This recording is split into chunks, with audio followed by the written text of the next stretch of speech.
कहानी का पूरा आनंद लेने के लिए कहानी के पिछले भागों को ज़रूर देखें। उसका लिंक मैं आपको डिस्क्रिप्शन बॉक्स में दे दूंगी और साथ में कमेंट बॉक्स में पिन भी कर दूंगी, तो आप वहां से भी जाकर देख सकते हैं।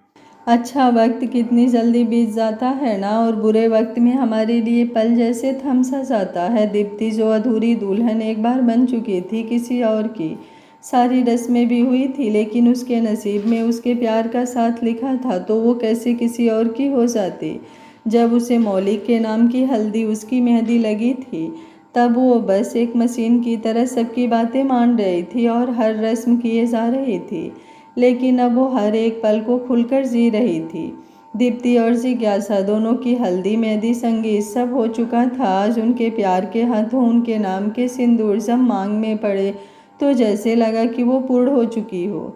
कनिष्क की तो आंखें नम हो चुकी थी दीप्ति की मांग भरते हुए। आखिर कितना इंतजार किया था उसने इस पल का। एक बार को तो लगा कि तकदीर भी बेईमान हो चुकी है, जो उसे उसकी दीप से दूर कर चुकी है। लेकिन उन दोनों का साथ लिखा तो कैसे दूर हो जाते। प्रेम बहुत सारी परीक्षा मांगता है और जो उसमें सफल हो जाता है उसे ही मिलता है उसका प्यार, उसका जीवन साथी के रूप में। कनिष्क का प्यार हर लड़ाई जीत चुका था, तभी तो ईश्वर को भी बेबस होना पड़ा दीप्ति और उसका साथ लिखने के लिए। दीप्ति बेटा, जिज्ञासा बेटा, तुम दोनों ये कलश अपने पैरों से गिराकर उसके बाद इस आलते की थाल में पांव रखकर तब अंदर आओगी। श्वेता जी ने दोनों जोड़ों की आरती करने के बाद अपनी दोनों बहुओं को समझाते हुए कहा, तो उन्होंने ठीक वैसा ही किया और घर में दाखिल हुए। उसके बाद घर के मंदिर में पूजा, फिर अंगूठी ढूंढने वाली रस्म और मुंह दिखाई, इन सब में ही आज का पूरा दिन बीत गया था। मानवी, अपने भाभीियों को उनके रूम में लेकर जाकर छोड़ देना, दादी ने मानवी से कहा, तो वो बोल पड़ी, क्या दादी, यार इतना सूखा सूखा मज़ा नहीं आएगा। ननद भाभी को रूम में छोड़ने जाए, उसके बाद नेग ले, ये सब तो पुराना हो गया। मैं तो सोच रही थी दोनों भाई अपनी अपनी वाली को उठाकर ले जाएं, कितना अच्छा लगेगा। और जो नहीं लेकर गया, ऐसे समझ लो फिर वो प्यार ही नहीं करता इनसे। उसके बाद पर श्वेता जी ने अपना सिर पीट लिया। दादी भी मजाक के मूड में आ गई थी, तो उन्होंने भी मानवी का ही साथ दिया। कनिष्क और अरमान को बुलाकर उन्होंने मानवी की बात को दोहराकर उन्हें बताई। मानवी बोली, हाँ, लेकिन उससे भी पहले आप दोनों मुझे मेरा नेक दे दीजिएगा। कनिष्क बोला, लालची लड़की, तू इतना लूट चुकी है शादी भर में, कभी कौन सी रस्म तो कभी क्या बोलकर अभी भी तेरा पेट नहीं भरा जो इसमें भी नेक चाहिए।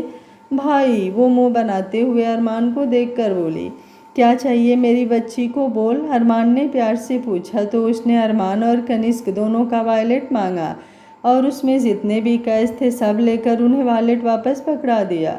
बस भाई, इतना सा ही चाहिए था। उसकी शरारत फिर से शुरू हो गई थी, जो सबने बहुत मिस की थी। उसे मुस्कुराता और खुश देख वो दोनों भी मुस्कुरा दिए। अरमान को ये रस्म करनी ज़्यादा ज़रूरी है, क्योंकि जिज्ञासा पहली बार जाएगी उसके रूम में। मेरी दीप को तो उसका रूम पता ही है, तो वो अपने पैरों से भी जा सकती है। क्यों दीप, वो दीप्ति को छेड़ते हुए बोला। तो जिज्ञासा और अरमान उसकी बात सुन दीप्ति का चेहरा देखकर मुस्कुरा दिए, क्योंकि वो कनिष्क को घूरने लगी थी। अरमान भाई, आप तो उठाओ भाभी को, वरना सबको लगेगा कि आप उन्हें बिल्कुल भी प्यार नहीं करते। मानवी जल्दी से बोली, तो अरमान ने श्वेता जी की तरफ देखा। उन्होंने मुस्कुराते हुए उसे इशारा किया, जिस पर अरमान ने जिज्ञासा को बाहों में उठा लिया। कनिष्क ने सीटी मारी, तो जिज्ञासा शर्माकर अपना चेहरा अरमान के सीने में छुपा ली। अरमान हंसता हुआ उसे अपने रूम की तरफ लेकर बढ़ गया। अब कनिष्क की बारी थी। हंसी ठिठोली के बीच उसने भी दीप्ति को बाहों में उठा लिया और सीढ़ियों की तरफ बढ़ गया। दीप्ति, जो इतने दिन तक इस घर में रह चुकी थी, कनिष्क को इतना जानती थी, इतना समझती भी थी, फिर भी जैसे जैसे कनिष्क रूम की तरफ बढ़ रहा था, उसके दिलों की धड़कन रफ्तार पकड़ रही थी, जो कनिष्क भी साफ सुन पा रहा था। मल्लिका, इतना घबराने की ज़रूरत नहीं है यार, तुम्हारी जान ही तो हूँ, कोई गैर तो नहीं जो इतनी घबराहट हो रही है तुम्हें। तुम नहीं समझोगे, वो उसके गले में बाहें डालते हुए बोली। तो कनिष्क ने अपनी आंखें छोटी करके उसे देखा। अच्छा जी, ऐसा क्या फील हो रहा है जो मैं समझ ही नहीं सकता। चलो रूम में, तुम मुझे समझा देना, वो शरारत से बोला। तो दीप्ति उसकी बाह पर मारने लगी। बहुत दुष्ट हो तुम, हर वक्त छेड़ते रहते हो। बेबुनियाद इल्ज़ाम लगाए जा रहे हैं मल्लिका मुझ पर। वो बेचारा समूह बनाया। अब तक तो वो रूम के पास आ चुके थे। कनिष्क ने पैर से धक्का देकर रूम का डोर खोला। पूरा रूम रेड रोज से महक रहा था। बेड तो सफ़ेद फूलों, लड़ियों और गुलाल गुलाब से सजा हुआ था। बहुत ही प्यारी महक देने वाली रंगीन कैंडल्स जल रही थी। ये सब देखते ही दीप्ति ने कनिष्क के कुर्ते को कसकर अपनी मुट्ठी में पकड़ लिया और आंखें बंद कर ली। कनिष्क ने एक नज़र उसे देखा और प्यार से झुककर उसका माथा शिद्दत से चूम लिया और फिर उसे बिस्तर पर बैठा दिया। दीप्ति के ऐसे चुप से बैठने पर कनिष्क ने उसे गहराई से पुकारा। वो उसे देखने लगी तो वो उसकी गोद में सिर रख कर बिस्तर पर लेट गया। वो हैरान सी उसे देखने लगी। इस दिन का बहुत इंतज़ार किया है मैंने कि जब तुम पूरी तरह से मेरी हो जाओगी, और देखो आज तुम मेरे साथ पूरे हक से हो। फाइनली हमारी शादी हो गई। वो उसकी हथेली को अपने होठों से लगाता हुआ बोला। लेकिन मैं कोसती हूँ खुद को कि कितनी अच्छी होती तुम्हारी लाइफ अगर तुम्हारी लाइफ में मैं ना आई होती। तुमने मेरे लिए अपना ड्रीम तक छोड़ दिया और मैं चुप। वो अरमान की बात याद करती हुई बोल ही रही थी कि कनिष्क ने उसके लबों पर उंगली रख दी। पहले भी कहा है कि तुम हो मेरे साथ, मेरे पास इतना काफ़ी है, इससे ज़्यादा कुछ भी नहीं चाहिए, ना ही कोई और ख्वाहिश बाकी रह गई है। तुम में मैं हूँ और आज के दिन तो रोने वाली बातें मत करो। हमारी फर्स्ट नाइट है, आज इसे ऐसे ही वेस्ट करोगी। लास्ट तक आते आते उसकी नज़रों में एक बार फिर शरारत उतर आई थी, क्योंकि दीप्ति के आंसू वो देख नहीं पाता था। तो उसने बात बदल दी, जिस पर दीप्ति का चेहरा लाल हो गया। कनिष्क साइड से अब थोड़ा ऊपर को उठा और पूरे तरह से उसके ऊपर आ गया। दीप्ति की बढ़ती हुई सांसें उसे अपने गर्दन पर महसूस हो रही थी। उसने दीप्ति के सिर को प्यार से चूमा तो वो अपनी आंखें खोल उसे देखने लगी कि कनिष्क का मुस्कुराता हुआ चेहरा उसके बिल्कुल करीब था। उसने पलकें झपकाई तो कनिष्क ने उसके चूड़ी से भरे हुए हाथ में अपनी हथेली उलझा दी और खुलकर उस पर अपना प्यार बरसाने लगा। आज कोई रोक टोक नहीं था, कोई भी पर्दा उनके दरमियान ना रहने वाला था। जलती हुई मोमबत्ती भी शर्म से पिघलती जा रही थी, ठीक वैसे ही जैसे दीप्ति उसकी आगोश में सिमटती जा रही थी। बालकनी से झांकता चाँद भी अटखेलियाँ कर रहा था बादलों में। कभी तो अपनी रोशनी उन दोनों पर डालता और कभी खुद भी शर्म से छुप जाता बादलों के बीच। इधर अरमान का रूम भी पूरी तरह से डेकोरेटेड था। जिज्ञासा को लाकर उसके रूम में उतारा। काफ़ी अजीब सा लग रहा था उसे, कुछ हिचक भी हो रही थी। मैम मैं चेंज कर लेती हूँ, मेरा बैग कहाँ है? वो इधर उधर देखते हुए बोली। वैसे तो कितनी भी बोल्ड बनती हो वो, लेकिन आज काफ़ी झिझक सी हो रही थी उसे। वो उधर रखा है। अरमान ने साइड में इशारा किया तो वो जल्दी से बैग की तरफ बढ़ गई। पता नहीं क्यों इतना अजीब सा फील हो रहा है। जस्ट रिलैक्स अरमान, वो जिज्ञासा ही है जिसे तू बहुत अच्छे से जानता भी है, और आज जो सोचा है वो करना ही होगा तुझे। जिज्ञासा ने भी तो कितना कुछ किया है आज तक तेरे लिए, तो तू इतना स्पेशल डे बर्बाद नहीं कर सकता। अरमान जिज्ञासा के जाने के बाद अपने सीने पर हाथ रखता हुआ खुद को शांत करने की कोशिश करता हुआ बोला। कुछ देर बाद जिज्ञासा रूम में आई तो देखा अरमान बालकनी में था। उसने अपनी सारी ज्वेलरी कबर्ड में रख दी। इस वक्त उसने एक रेड नाइटी पहनी थी और मांग में भरा हुआ ढेर सारा सिंदूर जो शादी के वक्त ही लगा था। उसके अलावा माथे पर एक छोटी सी लाल बिंदी और हाथ में दो दो चूड़ियाँ। उसके पायल की आवाज़ बता रही थी अरमान को कि उसके पीछे आकर खड़ी हो गई है। जिज्ञासा ने कुछ हैरानी से बालकनी को देखा जो रेड बैलून्स और लाइट से जगमगा रही थी, और झूले को भी फूलों की लड़ियों से सजाया गया था। सामने टेबल पर एक छोटा सा केक रखा था। अरमान जी, उसने धीरे से कहा तो अरमान ने मुड़कर उसे देखा। कैसा लगा? बहुत ही ज़्यादा सुंदर, वो मुस्कुराते हुए बोली। जिज्ञासा, अरमान ने उसका हाथ थामते हुए उसे झूले पर बैठा दिया और खुद पैरों को मोड़कर घुटनों के बल नीचे ही बैठ गया। उसने अभी भी उसका हाथ थाम रखा था। जिज्ञासा, थैंक यू मुझे चुनने के लिए, मेरी लाइफ में शामिल होने के लिए। वैसे तो मेरा शादी को लेकर कोई खास ख्याल नहीं था, लेकिन जब माँ ने जिद की तो मुझे मानना पड़ा, और उनकी वजह से ही मैंने हाँ भी की थी। लेकिन जो वक्त हमने साथ गुजारा और तुमने उसमें मेरे परिवार के लिए इतना कुछ सोचा, दीप्ति की इतनी हेल्प की जिसमें कनिष्क की खुशी थी, और माँ पापा दादी सबको दिल से अपनाया, मुझे इतना प्रीसियस फील करवाया। सब उसकी वजह से तुम अब मेरी लाइफ का एक अहम हिस्सा बन चुकी हो। और अब तो हम सफ़र भी। मुझे ज़्यादा कुछ समझ नहीं आता इस मामले में कि मैं कनिष्क के कितना कुछ कर सकूं।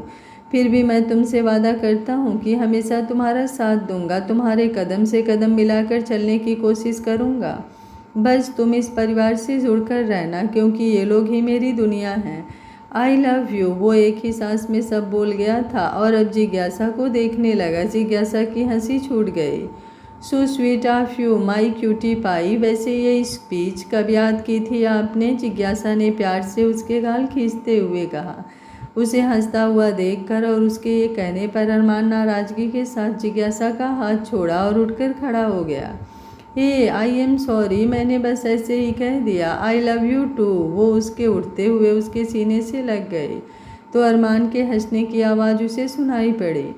अरमान जी, क्या बस तुम ही मुझे तंग कर सकती हो? मुझे पता है बहुत बेकार प्रपोजल था, पर जितना समझ आया वो किया, और जो बोला वो बिल्कुल सच भी था। उसके कहने पर जिज्ञासा ने मुस्कुराते हुए नामे सिर हिलाया। बिल्कुल, आपका भी हक है, जितना चाहे तंग कर सकते हैं, वो उसके सीने से लगे हुए ही बोली। उसकी बात पर अरमान ने उसके सिर पर धीरे से चपत लगाई। केक कट कर लें, अब मुझसे इंतज़ार नहीं हो रहा केक खाने के लिए, वो बोला तो जिज्ञासा उससे अलग हुई और हाँ में सिर हिलाया। दोनों ने केक कटिंग की, उसके बाद एक दूसरे को खिलाया। जिज्ञासा ने केक का एक पीस उठाकर अरमान की नाक पर लगा दिया। अरे, वो बोलता ही रह गया, तब तक वो रूम में भाग गई। रुको, बताता हूँ, अभी बहुत फ़ायदा उठाया जा रहा है मेरा। वो केक हाथ में लेते हुए उसके पीछे भागा।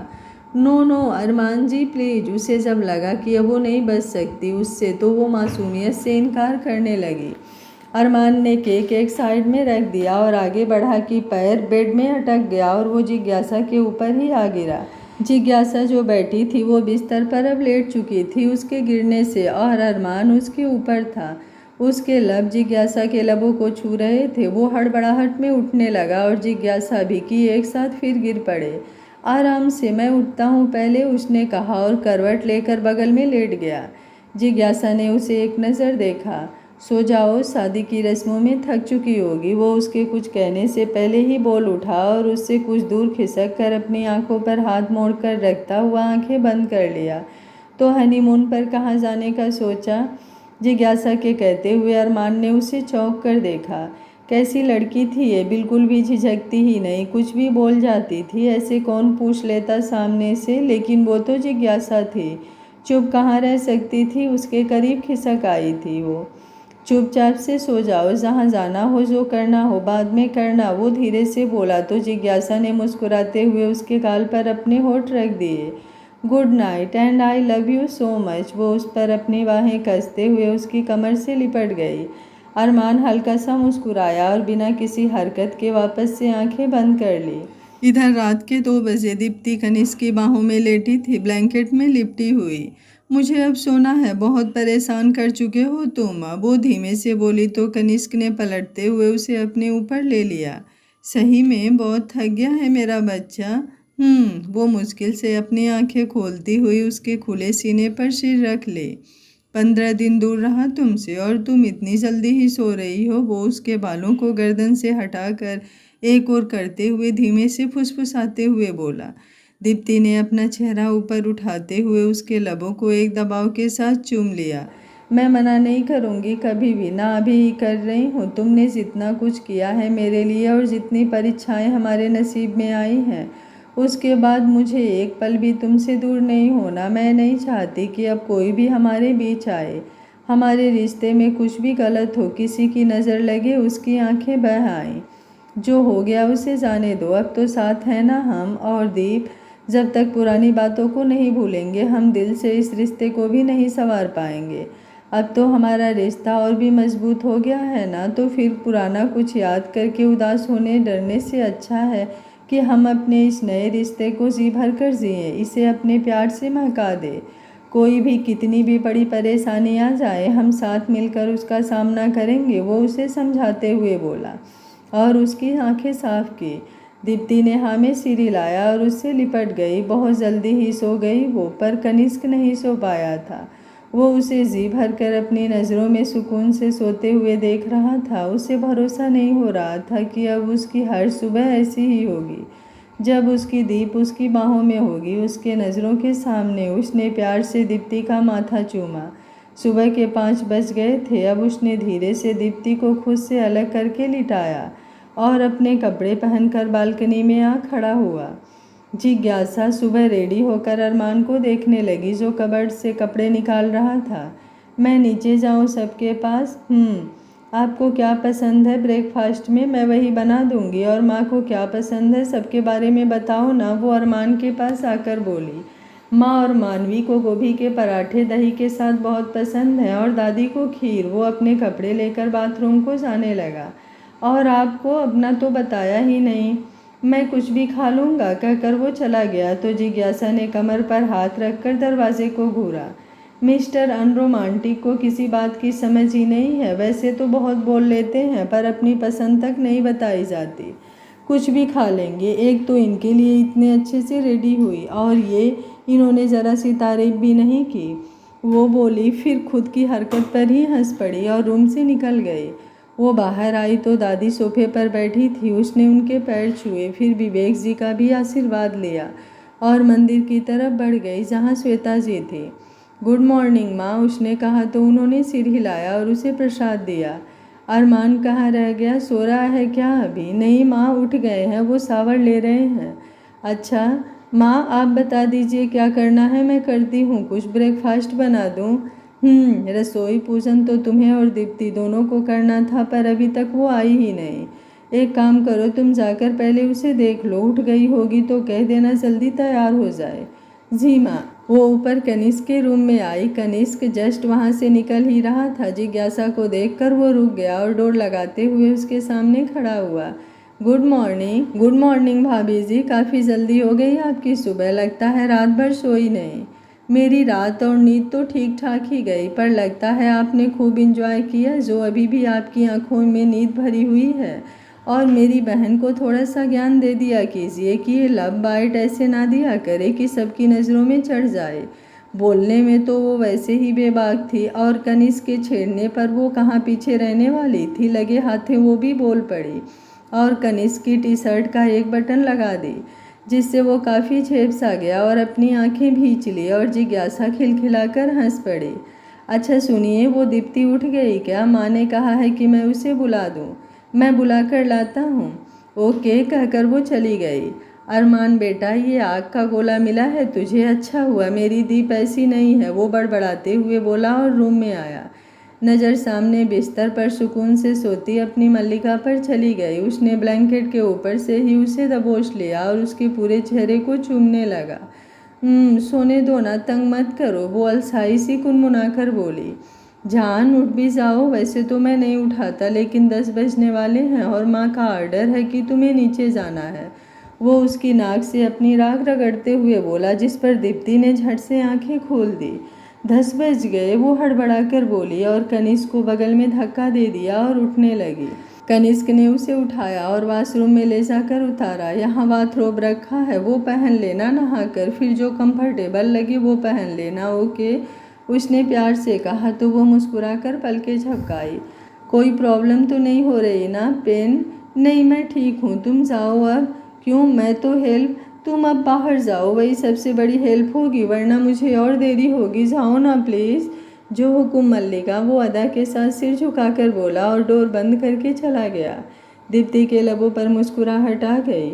वो पीले रंग की बनारसी साड़ी आज कनिष्क के रंग में रंगी बहुत ही खूबसूरत लग रही थी। जिज्ञासा बातों ही बातों में उसे खूब छेड़ रही थी, और इसी तरह मिलकर दोनों ने सारा ब्रेकफास्ट रेडी किया और फिर मिलकर डाइनिंग टेबल पर सजाया। सबने खाकर खूब तारीफ की। शगुन तो दे दीजिए अपनी दोनों बहुओं को, श्वेता जी विवेक जी को खाते देखकर बोली तो उन्होंने अपने कुर्ते की जेब में हाथ डाला और 2 टिकट निकाली। ये तुम चारों के लिए, उन्होंने कहते हुए एक टिकट कनिष्क की तरफ बढ़ाया और दूसरा अरमान को पकड़ा दिया। स्विट्जरलैंड की हनीमून टिकट्स थे। पापा, ये मतलब दोनों कैसे जाएंगे? मैं और कनिष्क दोनों चले जाएंगे इतने दिन के लिए, आप अकेले सारा काम कैसे संभालेंगे? आप कनिष्क और दीप्ति को भेज दीजिए, हम ठीक हैं यहीं, अरमान ने झिझकते हुए कहा तो विवेक जी मुस्कुरा दिए। हाँ पापा, तो फिर अरमान और जिज्ञासा को ही भेज दीजिए, तुम दोनों ही जाओगे और कोई बहाना नहीं चलेगा, सारा काम हो जाएगा यहाँ का। अभी घूमने की ही उम्र है तुम दोनों की, तो जाओ और एंजॉय करो। दादी बोली, अरे रहने देना, जब नहीं मन है तो इनका। क्यों नहीं जाएंगे, हम जाएंगे, कनिष्क जल्दी से बोला तो सब हंस पड़े। दादी ने जिज्ञासा को सोने के कंगन दिए और दीप्ति को अंगूठी। श्वेता जी बोली, मानवी क्या हुआ बेटा तुझे, तू इतना चुप क्यों है, कुछ बोल ही नहीं रही। मानवी बोली, कुछ नहीं माँ, बस थोड़ी तबीयत ठीक नहीं लग रही, शायद थकान है, बहुत भाग दौड़ हो गई ना इन दिनों। कनिष्क बोला, ज़्यादा दिक्कत हो तो डॉक्टर को बुलाऊं। मानवी बोली, नहीं भाई ठीक हूँ, आराम करूँगी तो अच्छा लगेगा, और अभी तो दोनों भाभियों से ढेर सारी बातें भी करनी है मुझे।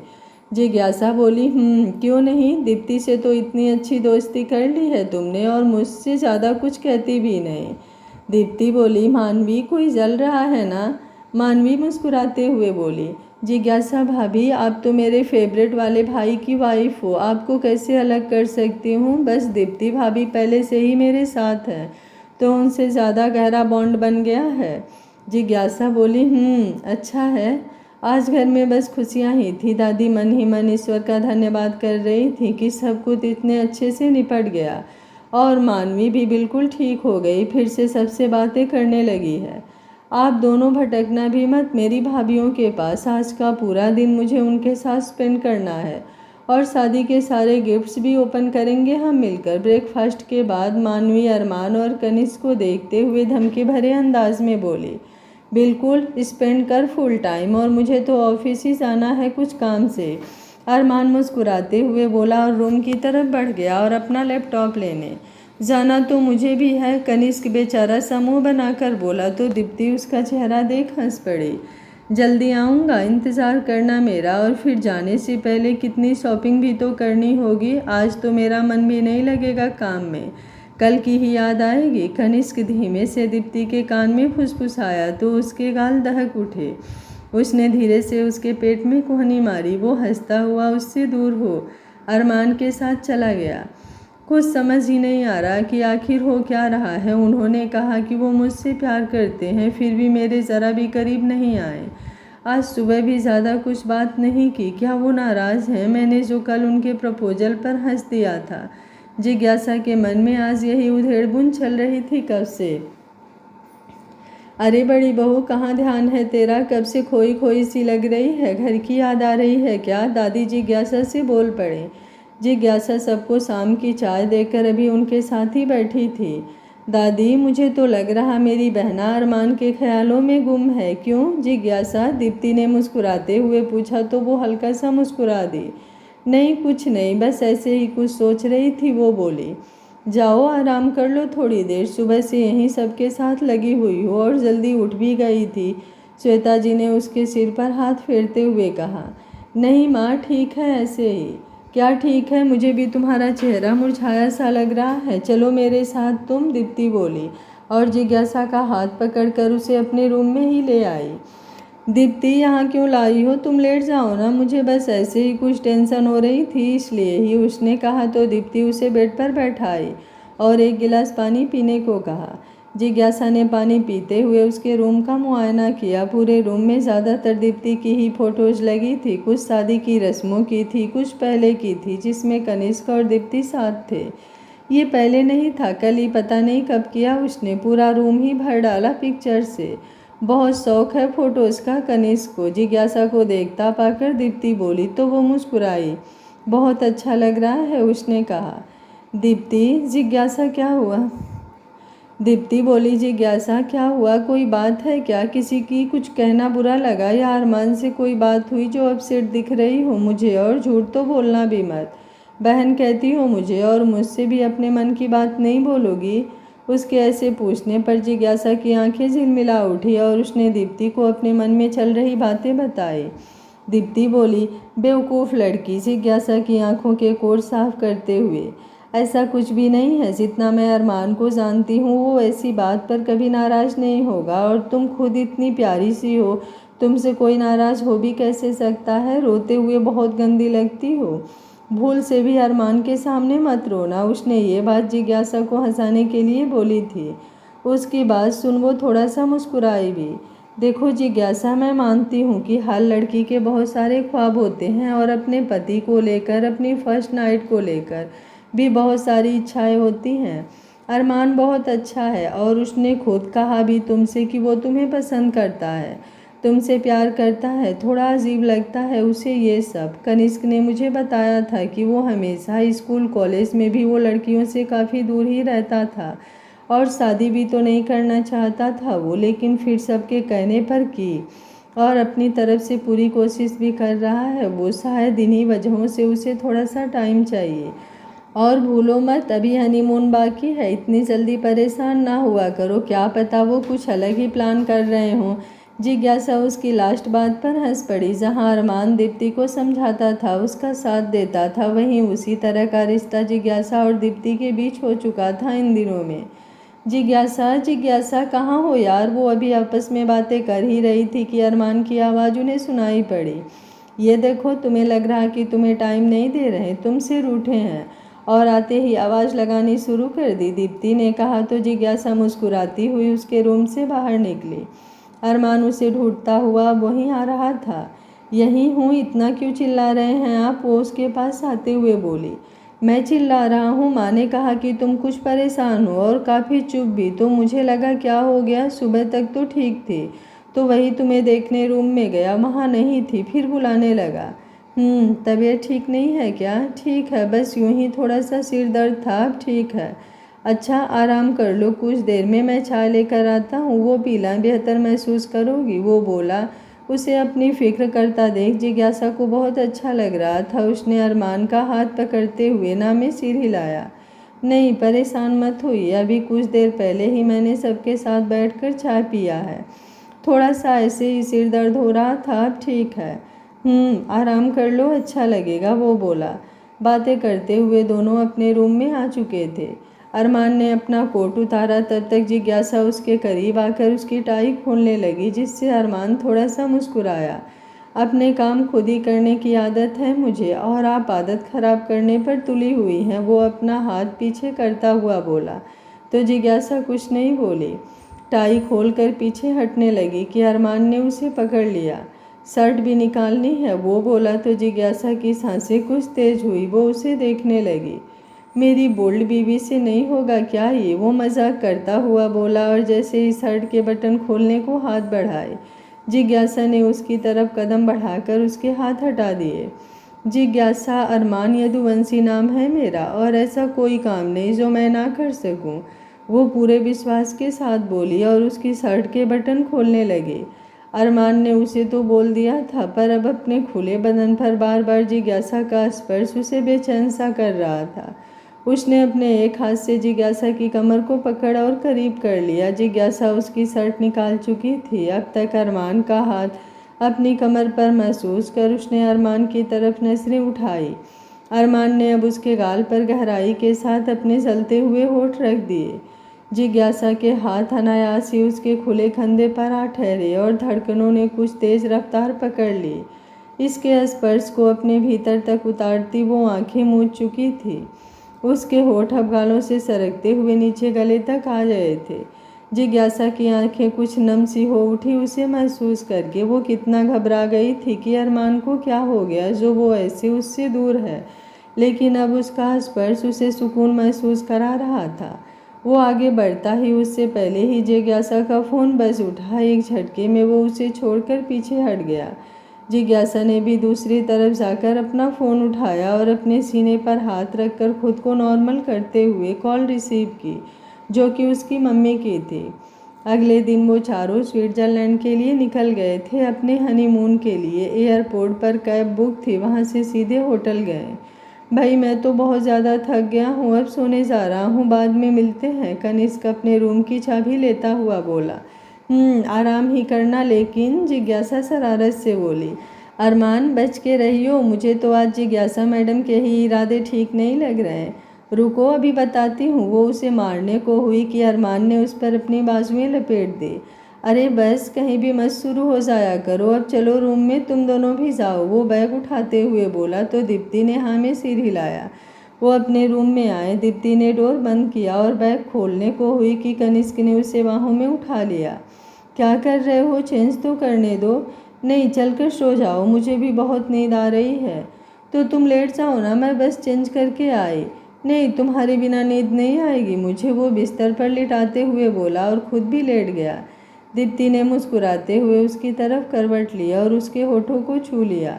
परसों से बस परेशान कर रहे हो, ज़रा भी आराम नहीं किया तो नींद तो आएगी ही ना। दिन में भी ऑफिस भाग गए थे, खुद की सेहत की तो ज़रा भी परवाह ही नहीं है तुम्हें, वो उसके बालों में हाथ चलाते हुए बोली।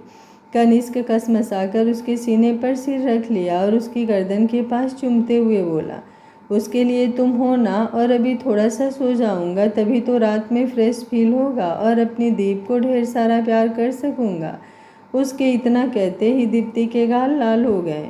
चुप से सो जाओ, बस एक ही बात लानी होती है तुम्हें बार बार, वो डपटते हुए बोली। तो कनिष्क ने मुस्कुराते हुए उस पर अपनी पकड़ कस दी और आंखें बंद कर ली। मानवी, जिसकी तबीयत कल से कुछ ठीक नहीं लग रही थी, पर कॉलेज में प्रैक्टिकल हो रहे थे तो उसे आज जाना ही था। अरमान और कनिष्क भी नहीं थे घर पर, विवेक जी ऑफिस चले गए थे तो वो ड्राइवर के साथ अकेली ही कॉलेज गई थी। दोपहर तक उसके प्रैक्टिकल हो गए और वो ड्राइवर को कॉल करने लगी तो पता चला कि गाड़ी खराब हो गई है। क्या करूं, ऑटो से ही चली जाती हूं, वैसे भी गाड़ी बंद कर आएगी तो काफ़ी टाइम लग जाएगा।